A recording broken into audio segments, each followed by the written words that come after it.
Moi, je suis sûr que si je demande, est-ce que, exemple seulement, en dictée ici, qui a déjà fait 0 faute? Sans tricher. Au collège, on a dit sans tricher.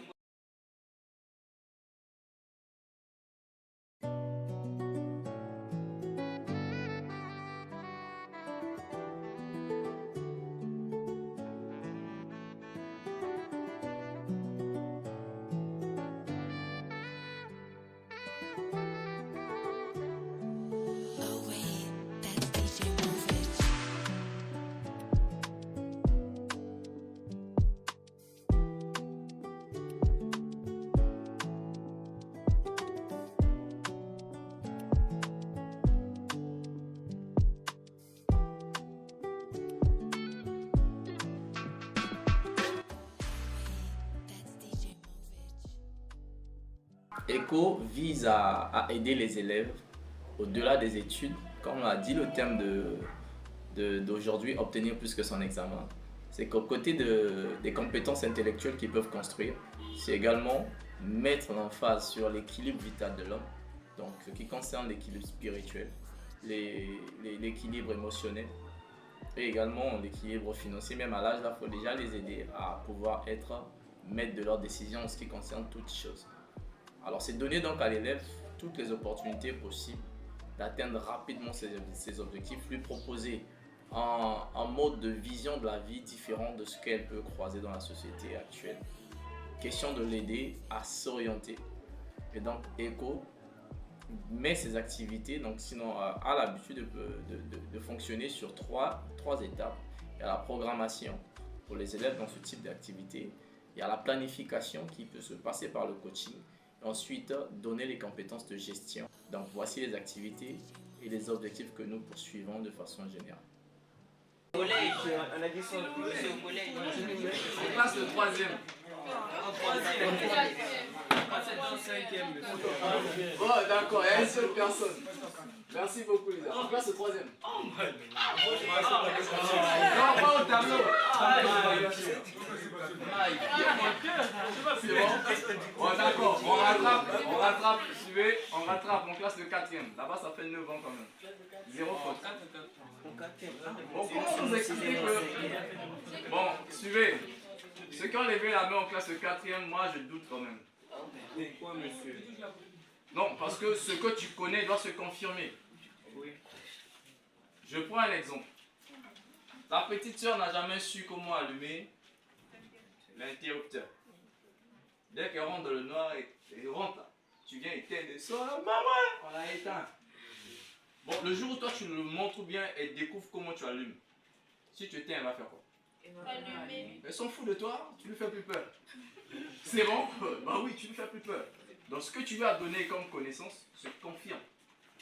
Désormais, c'est un acquis pour. Donc, On peut apprendre, on peut pas seulement se contenter de ce que les professeurs nous font part, on peut aussi être curieux en apprenant autre chose autre part, comme comment la Terre tourne, si elle est bien ronde, si c'est pas seulement ce que les gens disent, et développer tout ce qu'on a comme objectif. les questions ou la consigne. Et si vous comprenez la question naturellement, vous allez trouver ce qu'on vous a demandé. C'est bon? Donc c'est l'étape numéro 3, décoder ou comprendre la consigne. Et l'étape numéro 4, pendant que vous êtes en train de faire tout ça, c'est pendant que vous lisez, vous avez retrouvé le cours. Vous avez compris la consigne, ça veut dire que vous avez compris de quelle formule il s'agit sur cette question-là. Il faut noter au brouillon. Bon. Et enfin, l'étape numéro 5, commencez à résoudre. Mais ne le faites pas au brouillon, il faut le faire au propre. C'est bon? Je vous explique pourquoi ces 5 étapes dans le prochain point, donc le point numéro 7, la gestion de l'épreuve. Ce que j'ai entendu de cette conférence, c'est que dans la vie, on se fixe souvent les objectifs, mais on a tendance à se limiter à ça. Donc, on a eu un thème où on nous a expliqué qu'on pouvait obtenir plus que son examen, plus que ses objectifs. On pouvait, par exemple, à l'école, on pouvait avoir un sujet, tout ce que les profs nous donnent, sur des points particuliers. On pouvait aussi faire nos propres recherches, ne pas se limiter à ce qu'on nous donne, chercher toujours plus.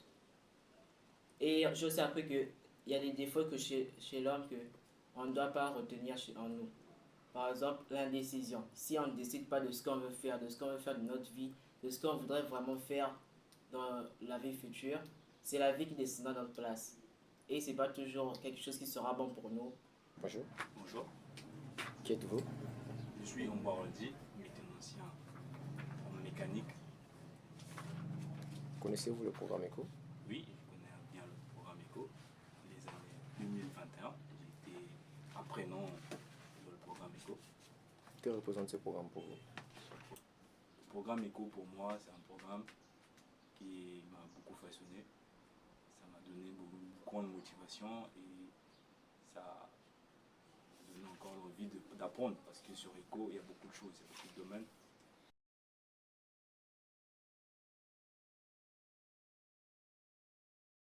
C'est comment le lycée? Le lycée, c'est bien.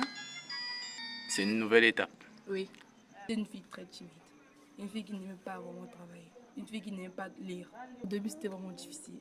Je voyais les maths, c'est comme si mon ennemi. C'est vraiment difficile au début. Ensuite, quand j'ai mis mon cœur à travailler, je suis que les maths c'était pas difficile en fait. Et ensuite, c'est devenu un peu facile pour moi à comprendre et à travailler. Et là, pareil, moi, c'est la physique. D'accord. Alors, le long de l'année, on a vu que tu étais en train de progresser au fur et à mesure. Et l'examen est venu confirmer ça, parce que tu l'as eu avec une bonne mention, une bonne moyenne. 12, c'est ça? Oui. D'accord. Confirme ici que oui, l'examen s'est bien passé. J'ai pu même avoir mon examen avec 12 de moyenne. L'examen, ça s'est bien passé. Je fais 12. Je suis passée avec 12 de moyenne. Tout ça là grâce à ECO. C'est normal que je remercie ECO.